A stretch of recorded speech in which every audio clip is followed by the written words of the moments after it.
नमस्कार दोस्तों, हमारी आज की कहानी है गूंगी बहू।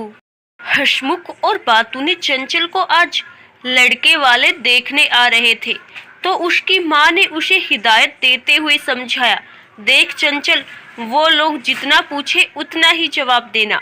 उनके सामने अपनी मास्टरी झाड़ने मत बैठ जाना, और हाँ, हर बात पर खी खी कर हंसने मत लग जाना। मम्मी, वह कुछ पूछेंगे तो जवाब तो देना ही पड़ेगा ना, और मुझे कोई शौक नहीं है सबके सामने अपनी मास्टरी झाड़ने का। वैसे अभी कौन सी मैं मास्टरनी बन ही गई हूँ, और मम्मी हंसने की बात होगी तो हंसूंगी ही ना। अरे, लड़के वाले के सामने थोड़ा शर्माना पड़ता है। क्यों शर्माना पड़ता है?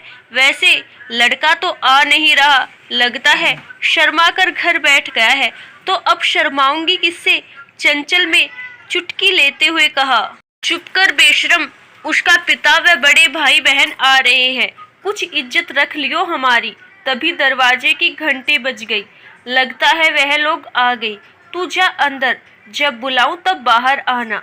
दरवाजा खोल चंचल के मम्मी पापा ने उनका स्वागत कर बैठाया। कुछ औपचारिकताओं के बाद लड़के की बहनों ने उनसे चंचल को बुलाने के लिए कहा। थोड़ी सी देर में चंचल चाय लेकर आ गई। चंचल ने सबका अभिवादन किया।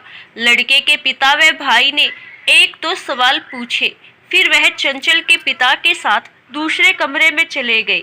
उनके जाते ही चंचल थोड़ी निश्चित हो गई, क्योंकि पिता के सामने वह खुलकर बात नहीं कर पा रही थी, और मम्मी तो रसोई में बिजी थी। लड़के की बड़ी बहन ने उससे पूछा, तुम कितनी पढ़ी हो? बीए किया है, नॉन कॉलेज से। वह दोनों एक दूसरे का मुंह देखते हुए बोली, नॉन कॉलेज से मतलब? तब चंचल ने उन्हें नॉन कॉलेज का मतलब समझाया। दीदी, आप दोनों कहाँ तक पढ़ी हो? चंचल ने पूछा। चंचल का सवाल सुन वह दोनों एक दूसरे का मुंह देखने लगी। उन्हें उम्मीद नहीं थी कि वह भी कुछ पूछ सकती है। उन्होंने खिसियाते हुए कहा, 8वीं और 10वीं तक। अच्छा, तुमने जेबीटी की है ना? लड़के की दूसरी बहन ने पूछा। नहीं दीदी, मैंने ईटीई किया है।